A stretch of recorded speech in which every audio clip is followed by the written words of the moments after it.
வருவாய் நிதியில் 294.59 லட்சம் உபரியாகவும் வருமானம் ஏற்படும் எனவும் குடிநீர் மற்றும் அடியார் நிதியில் 233.23 லட்சம் உபரியாக வருமானம் வரும் எனவும் கல்வி நிதியாண்டில் 217.47 லட்சம் உபரியாக வருமானம் ஏற்படுத்தும் எனவும் உத்தேசம் கணக்கிடப்பட்டது.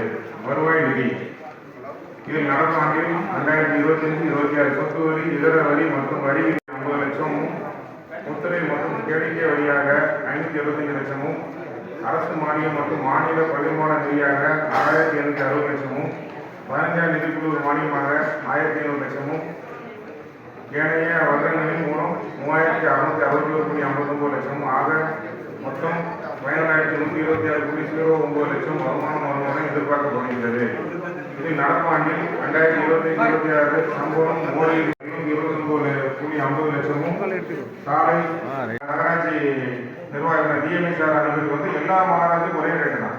ஒரு உதாரணத்துக்கு நம்ம உதாரணத்துக்கு சொல்றோம், 1150 இருந்த ரேட்டு இந்த தீர்மானப்படி வரதுல 950 வருது. குறையதான் செய்து நீங்க பிளானிங் இன்டர்ல கேட்டுக்கலாம். டீட்டெயிலாக விளாவரம் போட்டிருக்காங்க. DMSR என்ன சர்டிஃபிகேட் வந்திருக்கோ எல்லா மாநகராட்சிகளையும் பராமரிக்க போகிறோம். நம்ம